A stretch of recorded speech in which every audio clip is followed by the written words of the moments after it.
Oh my God, people. I got a Patek 5168 F-A-K-E. There's the bag. There's the watch box. Let's unbox it. Oh my goodness, I'm so excited.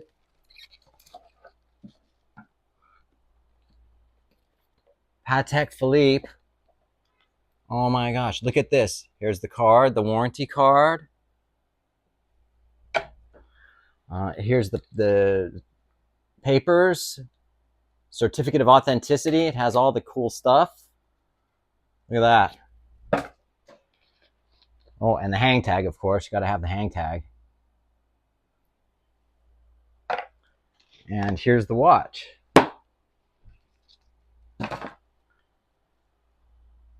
Look at that. $90,000 5168-F-AKE. Let's put it on the wrist.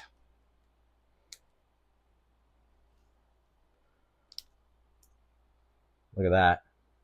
Doesn't that look good? This is a daily wear to all the parties I go to in Hollywood. This, my friends, is a fucking fake. Okay, first and foremost, why did I do that? Why am I titling my video like that? I think there's a thing about putting something in the title about fake or replica or whatever it is. I don't want to, I don't want it to get flagged because I'm trying to promote bullshit watches. The reason I did this is because a question I got, and I figured I would do a video on it. Let me put my Vacheron Constantin on first. That's real. All right, so first and foremost, why do I have a fake Patek Philippe? Some of you guys already know. I mean, some of you guys have been watching my channel long enough to know that I had a show on Fridays, which was the Q&A called the Magic Watch Ball. Here's the Magic Watch Ball. Do you remember? Ask the Magic Watch Ball a question. This was back when watches were still super hyped and prices were astronomical. And what I did was the watch ball was a smart ass. So I went out and bought a Patek, well, a fake Patek 5168G. And then I taped it to the watch ball, and the watch ball is telling me how great this Patek is and whatever. So that was a gimmick, and it was for the show YouTube channel. That's why I have the watch. Now, some of you who don't know that I did that may think that that was a real watch. All right. So, which leads me to a question I got after my Q&A last night, and I want to read you this question. And this came from Verone236. I read an article that suggested that fake Rolex are so good now, it's worth wearing a fake on while your real one sits at home. The research I did priced high-end replicas in the $600 to $800 range. Being that watch crime is so rampant in big cities, what's your thought on this? Would you sport a fake knowing that you own an authentic one at home?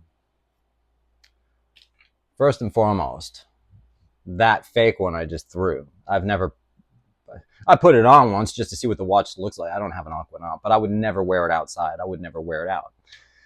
You know, whoever wrote that article needs to be freaking slapped, you know?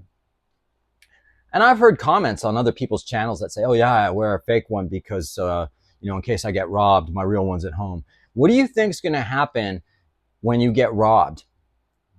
Yes, excuse me, sir. I noticed that you're wearing a Rolex Yachtmaster. May I please have it? Thank you so much. Yes. Take it. Okay, don't. Thank you. Okay, I'll see you later. And they steal the watch? No. That's not how it goes down. Not always. I mean, it could if you were in a different part of England, maybe. But, you've got these watch criminals that go after people. They target these guys with the watches, and that's what they do. They don't look like some people are spotters, you know what I mean? It could be, some guy across the street, you're sitting at a cafe and he's got binoculars, and then he's got a guy on a radio and he's like, okay, there's a guy sitting at the table, whatever, wearing a Patek or a Rolex or whatever. Check it out. Get a little closer up to him. copy. Then the other guy comes back, hey, yo, Junebug, I got a closer look at it. I mean, I don't think it's beating at 28,000 VPH. Looks like it's running a little fast, not within Patek standards. I don't know if it's real. Okay, let him go. These dudes don't know if it's fake or real, right? And if you get some aggro jerk off that wants to rob you and cause harm to you, he's going to do it whether you're wearing a fake or a real one. I mean, did you see that guy? And it was in England, I think. He was a record company label guy, and he was wearing a fake Patek, and he got robbed, but he got murdered. I told you a story last night about a guy who got shot in the leg. There was recently a story in Beverly Hills. Guy got robbed of his $1 million Richard Mille or whatever it was, or $2 million, whatever the watch was. It happens. Each robbery is different. You know what I mean? Not everyone gets hurt. There's not always a lot of, sometimes they'll beat the shit out of you and take your watch. They'll knock a baseball bat in the back of your head. They can cause great bodily harm to an individual, and they don't give a shit because they don't know if your watch is real or not. And if it's that good, like, let me just show you, all right? Now, granted, we all know that this is not a Patek Philippe box. This is all, it's all bullshit, really. You know what I mean? The paperwork, the card, the tag. The watch is actually a good replica. I mean, if you put the two together, you know what I mean? So like if I put, hang on, I'm going to go find that watch. So if I take, still running. So if I take this watch, I'll see if I can get it to where I put this up like this, hang on. And then I put a picture up of the actual watch. I mean, it's a decent replica. It's not the highest of highest end, you know what I mean? But it's not bad. If I wore this, you think someone's going to know it's real or fake unless you get a real close up, unless you're a watch geek, more specifically, a Patek geek. You know what I mean? Because I'll bet some of you, and you might not admit it, might really think that I just had a real Patek Philippe here. So what makes it that the criminal is going to know any different? You know what I mean? If you read an article saying that it's best to wear a fake while your real one's at home, that's what I would call a very reckless statement. It's ignorant. It's absolutely something that could get someone into a lot of trouble potentially. You know what I mean? So if you have a watch, your real one, your Rolex, whatever it may be, wear your real one, but make sure you have insurance on it. If you get robbed, you get robbed. But the thing is that if you're, again, I've mentioned this too, know your surroundings and your environment. You know what I mean?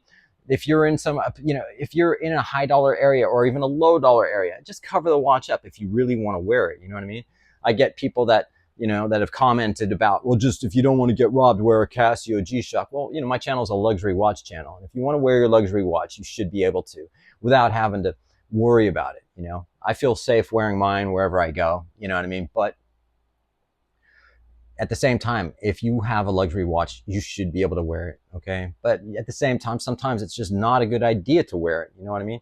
And especially if you're flexing or flashing it, and your watch is the first thing that enters the room, like you're like, hey, it's over there, over there, you know what I mean? Look at what I got, you know what I mean? You're kind of asking for it, and I don't think anyone deserves to be robbed, assaulted, or beat up, killed for a watch, man, no matter how stupid you may be or how you're acting if you're flexing like that, but it's a very irresponsible comment or question or comment or article to write saying something like that. People don't think. I guess that's probably all I had to say, and I just figured it was worth doing a video alone on this. So thanks, you guys. I appreciate you watching, and peace out.